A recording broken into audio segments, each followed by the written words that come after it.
Sejam bem-vindos ao Bootcamp Agile Expert. Eu sou o professor João Sheab, eu sou formado em Engenharia de Software, sou pós-graduado em Administração de Empresas e também num curso recente chamado Agile Coach, e que tem tudo a ver aqui com que eu vou passar um pouco da minha experiência e daquilo que eu aplico no mercado.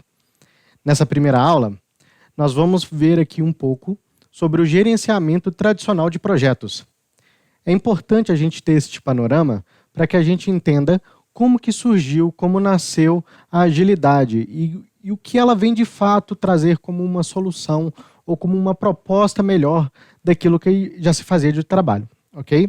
Nesta aula, a gente vai ver duas ferramentas, dois instrumentos ou duas práticas muito comuns no gerenciamento tradicional de projetos. A primeira, a WBS, em inglês Work Breakdown Structure, ou aqui no português, né, EAP, Estrutura Analítica de Projeto. Nós vamos falar sobre ela. Ela é um dos principais instrumentos do gerenciamento tradicional. Ela vai exemplificar bastante como é o tamanho, como é a complexidade da gestão tradicional. Também nós vamos falar do modelo cascata, ou no inglês Waterfall Model. Esse modelo ele é bastante difundido no mercado e ele é justamente ele que é um dos principais causas no qual torna o gerenciamento tradicional eficiente, mas também incapaz de lidar com algumas mudanças. Mas vamos falar aqui da WBS, do Work Breakdown Structure, também chamada de EAP, né? Ela é um instrumento, né, onde vai dividir a sua gestão de projetos de um nível maior até um nível menor. Diferentemente da agilidade, que nós vamos falar aqui nas próximas aulas, presume-se que o EAP, ou WBS, você monte todo este planejamento antes mesmo da execução, uma vez que é necessário que você tenha visibilidade de todo o seu projeto. Então, aí começam as grandes dificuldades. Quando você inicia um projeto, vamos trazer aqui para a nossa realidade. Quando você inicia um projeto, você não tem todos os detalhes necessários, né? Você tem ali uma visão de onde você quer chegar, uma necessidade, você tem algum tipo de detalhe, mas logo no início, principalmente para projetos inovadores, para projetos desafiadores, você vai ter um nível de incerteza muito grande. Então você, como não tem todos os detalhes, é passível de que, ao longo do projeto, novas funcionalidades ou mudanças de funcionalidades ou mudanças de requisitos, eles sejam modificados. Então, esse tipo de instrumento, o WBS, ele é muito importante quando você tem toda a clareza de detalhes em cima daquilo que você vai fazer. Agora, quando você não tem essa clareza, é um projeto novo, desafiador, a tendência é que ele não seja muito bem aplicado. Explicando de uma maneira bem visual. Aqui é um exemplo simples, nós estamos aqui divididos em 4 níveis, onde você tem o seu nível 1, que é o seu projeto, né? Em algumas visões você pode encontrar até outros níveis, se dentro do seu projeto você tem módulos independentes, se você tem componentes independentes, ok? Depois desse nível de projeto, a gente chega no nível um pouco mais detalhado, que é o nível de entregas, ou o nível de módulos, ou o nível de funcionalidades. Este nível, ele serve apenas para orientar a que ponto está o desenvolvimento. Já no terceiro nível, a gente já tem as pequenas entregas, ok? Ou suas funcionalidades um pouco mais quebradas, um pouco mais reduzidas, para ficar mais entendido. E logo abaixo você vai ter os seus pacotes, né? Então, eu vou dar um exemplo prático aqui para ficar um pouco mais claro, mas é importante entender que dentro do gerenciamento tradicional de projetos, essa ferramenta ela não deveria, tá, crescer junto com o projeto. A tendência é que você passe durante uma fase, e isso está no próprio modelo cascata, ok? De discussão com o seu cliente, com quem está pedindo este projeto, todos os detalhes possíveis. Então, você vai pedir ao cliente, nós vamos colocar aqui como um exemplo, eu quero pintar uma sala. Então, aqui um exemplo bem simples, tá? Mas é um exemplo mais cotidiano, que fica mais fácil a gente vislumbrar. Aqui só vão ter 3 níveis, tá? De tão simples que é o projeto. Poderia ser maior se a gente falasse, vamos construir uma casa, vamos construir um estádio de futebol, por exemplo, né, que vão ver muitos outros níveis. Mas vamos nos ater aqui ao exemplo. Se eu quero pintar uma sala, a partir dali eu vou ter que detalhar um pouco mais. Então, ao longo do início do projeto, um analista de requisito ou o próprio gerente de projetos, ele é a pessoa com quem ele vai conversar com esse cliente e falar assim, e aí, como é que você quer essa sala? Que tipo de detalhes que você quer? Você quer uma parede pintada uma cor embaixo, uma cor em cima? Como é que você quer o teto? Como é que você... Sabe, todos os detalhes, as colunas, quer uma parede de uma cor diferente da outra, e vai colhendo esse tipo de informação do seu cliente. A sala ainda não está pintada, não tem nada. À medida que ele vai identificando, ele chega agora a um próximo nível, um nível onde ele sabe que tem que preparar agora materiais, depois que ele colheu todos esses requisitos, documentou, ok? Pediu o acordo do cliente, né, o acordo de quem solicitou esse projeto, e aí ele começa a dividir o seu projeto. Então ele tem uma etapa de preparação de materiais, depois ele vai ter a preparação da sala, depois de fato vai pintar a sala, e depois aqui um pouco atrás de mim, tem aqui a limpeza da sala. Então, no terceiro nível, que agora estamos falando de algo muito mais detalhado, a gente vem aqui junto à etapa de preparação de materiais.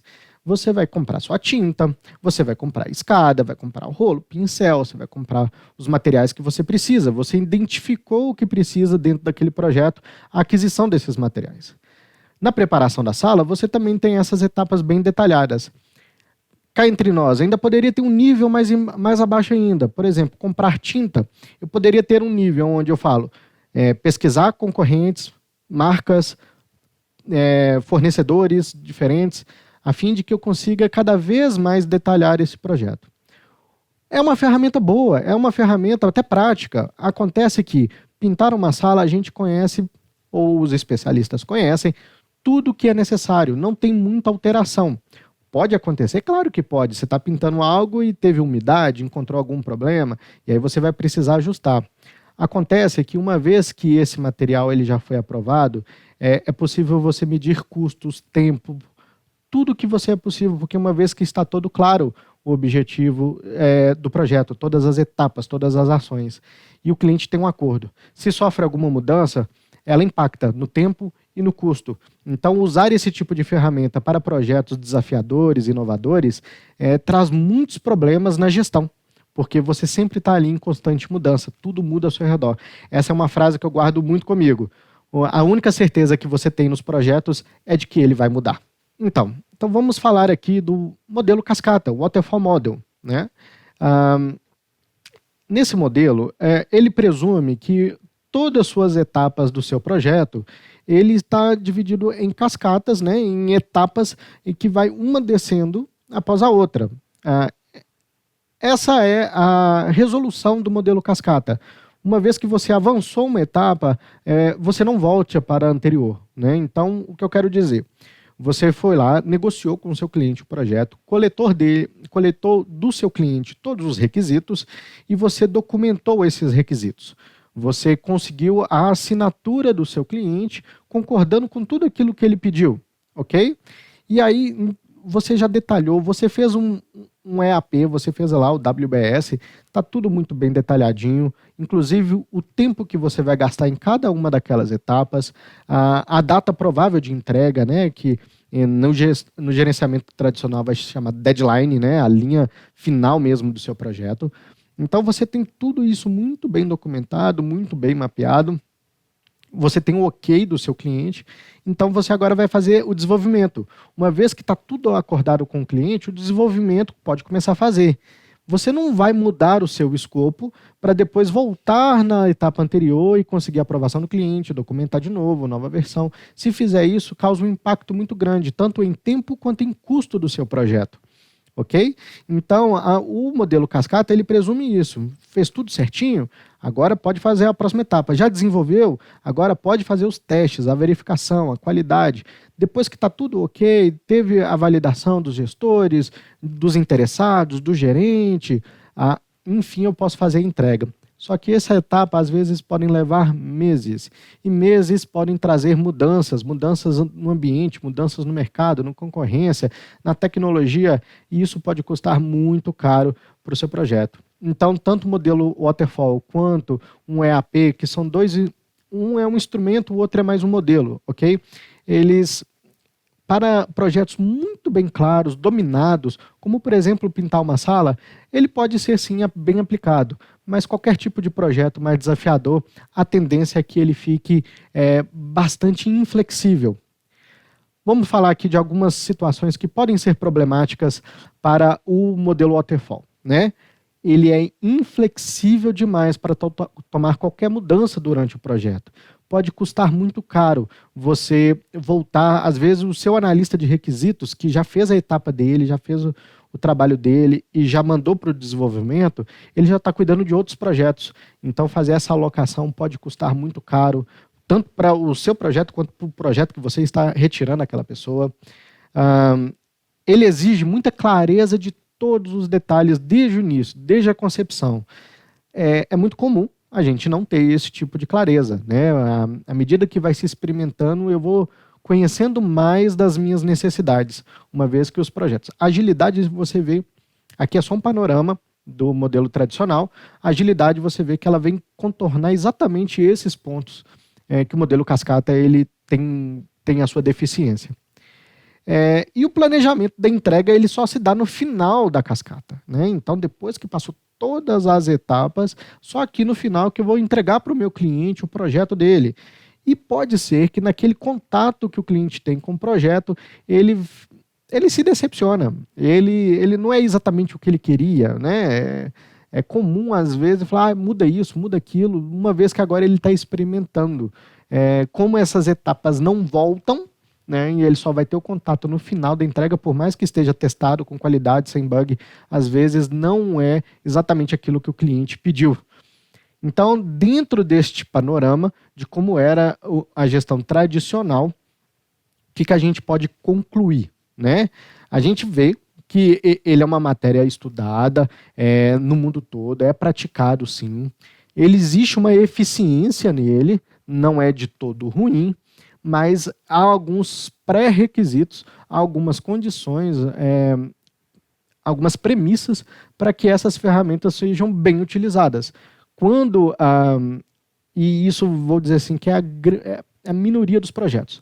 Na grande maioria de todos os projetos que acontecem, quer sejam na tecnologia ou não, eles não têm essa característica de ser completamente dominado desde o início, mas sim ser um projeto desafiador, que tem mudanças acontecendo o tempo todo. Então, diante deste cenário, a agilidade ela vem surgir. Uma vez esse sistema tradicional ele já foi eficaz, hoje já não é mais. Nas próximas aulas, a gente vai falar agora mais da agilidade. Agora que você já tem um panorama de como era a gestão tradicional, com esse instrumento bastante aí, engessado, né? Essa é uma palavra bastante comum de usar no mercado, diante desse entendimento de modelo, onde uma etapa não volta na outra, a gente vê como que surgiu a agilidade e o que o Manifesto Ágil ele vem trabalhar. Eu espero vocês na próxima aula e até mais.